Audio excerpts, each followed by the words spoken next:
Before we get into this video, I just want to go ahead and say I got some cool stickers made.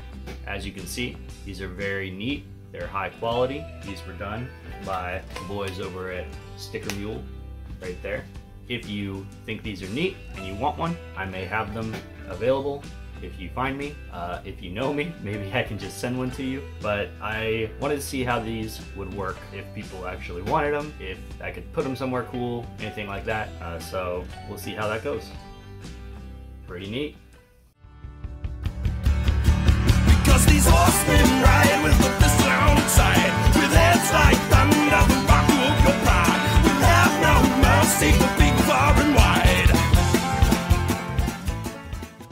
Hey everybody, welcome back to the world famous Whiskey Chaser channel, soon to be seen on cell phones, computers, televisions, all over the world.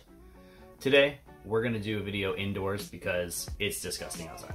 It's raining, it's wet, people drive even worse than they do normally when it's raining, so we're gonna stick to the couch. Today, I wanted to talk about motorcycling in New York City. Is it worth it? Should I just take the train? Should I ride the bus? What am I saving by riding a motorcycle every day in this city? First thing we're gonna talk about is the cost. To ride public transportation in New York City is gonna be $275 per ride. It's gonna be $32 every week for an unlimited pass. It's going to be $127 every month for an unlimited pass. You also have to buy one of these. It's a Metro card. Mine is this really cool Game of Thrones one. You can see it's pretty beat up from being in my wallet. Sometimes they do these limited edition ones. This is just so happens to be the one that I got. So you have to pay for this card. It is good for 1 year. So all in all, if you're gonna ride public transportation for the entire year, you're going to end up paying $1,524. For me to ride the train, where I currently am versus where I usually have to be, it takes me about 25 to 30 minutes to get to my location. That's not including whenever I'm going out and doing things in Brooklyn, or if I'm going to Queens, or if I have to go to New Jersey for some reason. All of that stuff can be very time consuming. For me to get to Coney Island, it takes about an hour and 20 minutes. It means I have to sit on a train 1 hour and 20 minutes. That's a long time, as opposed to if I'm riding my motorcycle, it would take me about 35 minutes, depending on traffic, time of day, stuff like that. All right, so what does it cost to have a motorcycle in New York City? So I got this motorcycle for, I don't want to say free, because I did pay taxes. I paid for the title, stuff like that, processing in the DMV, but I did get this bike essentially for free. I had a car for about 4 years, a project car. This was my 1977 Corvette. I wasn't working on it that often. It was just taking up space, so I decided I would sell this car. Somebody reached out to me. They said they had this motorcycle. If I was interested in it, I could come see it, and we basically did a straight up trade. So I gave him the car, he gave me the motorcycle. Went to the DMV, paid all of the taxes and registration, and that bike was mine. So essentially, I paid $0. That's a huge part of why it's worth it for me. If I would have gone and paid for a brand new, let's say the Softail Standard right now is for sale, the 2020 Softail Standard, for about $15,000. If I would have gone and paid that much for that motorcycle and I'm making a monthly payment, I don't think it would have been as worth it, but still, yes, worth it. So basically I have a $0 investment in the motorcycle. Now, how much gas do I spend? Well, my tank is a 3.3 gallon tank. I usually ride about 100 miles or so. That's what I give myself before I fill up. It usually ends up costing me about $7 to fill up this tank, and I usually do it once a week. My insurance costs $57.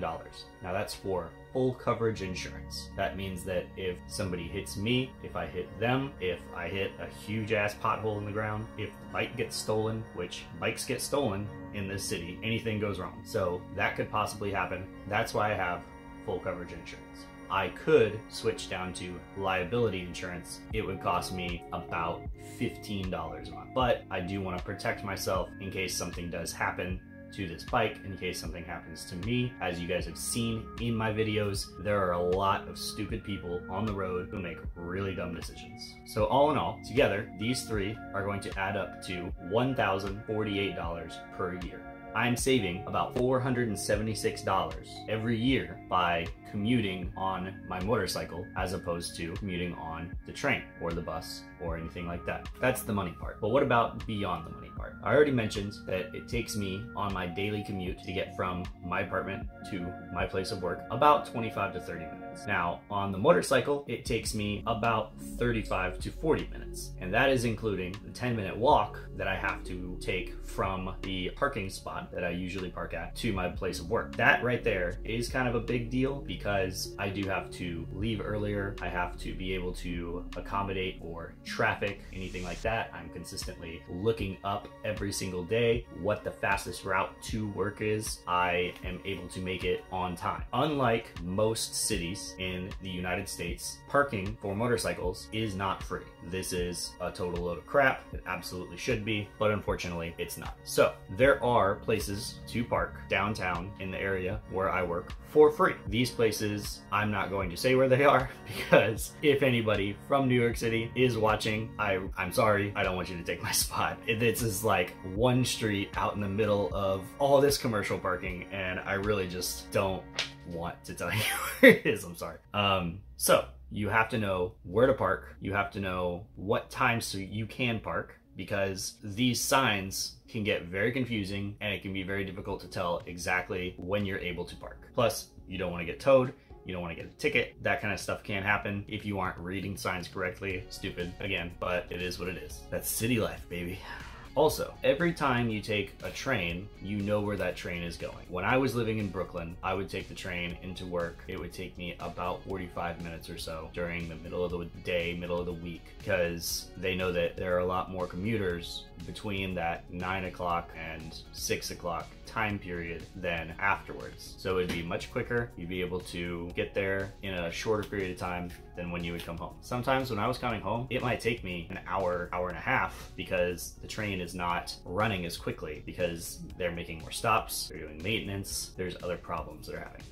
But every time you got on, you know where you were going. So every time you get on a train, you basically know where that train is going. Sometimes they change it up on you, but most of the time you know where it's going. If I'm going to Brooklyn, I know which train that I need to get on to get to Brooklyn. Where in Brooklyn, that's a whole different thing, but I know that this train is going to this spot. Whenever I started riding and commuting daily, I had to know multiple routes. I had to know what the traffic was going to be like at certain times of the day, and I had to know where I wanted to end up so that I could take the right place to get there. Starting your commute on the street can be very intimidating if you don't know what you're doing. You really have to do it a couple of times. I actually, on my off days, decided that I was going to ride to the place where I was going just so I got the route down so I could figure out exactly what I needed to do. It was kind of a pain, but in the end, it ends up working out because after about 2 weeks, you really have it down pat and you can get there a lot quicker, a lot easier. It's not so hard on your brain to figure stuff out. While commuting on your motorcycle, you also have to think about other things like maintenance, oil changes, brakes, tires, stuff like that. Things wear out. You have to replace those things. I don't necessarily think that you have to get an oil change every 3 months. I usually do it twice a year. I can do it myself, which is great because it only means that it's going to cost me about 25 bucks for the oil filter and the oil, and then I can take that oil to the place where we get our work done. They have no problem taking it from me and disposing of it properly. But sometimes people can't necessarily get that done. It's already hard for me to do that because I have to do it in a place that's inconvenient because I don't have a spot to put the motorcycle up on a lift in order to get underneath it in order to drain the oil, but it can be done and I have done it. It hasn't been that big of a deal. However, there are some people who cannot do that. So they have to take their bike, they have to go to a shop. That shop has to do the oil change. Oil changes cost money. I, for the life of you, could not tell you what an oil change costs these days because I have gotten my motorcycle oil changed at a shop one time, and that was back when I was 19 years old, and never again because it was way too expensive and I was like, this is dumb, I can just do it myself. So then I just did it myself every single time after that. However, things like tires, I cannot do myself. I just got my tires replaced before we came here. That was almost 3 years ago. So those tires are 3 years old. They have not seen a lot of road wear because we haven't really gone a whole lot outside of this city.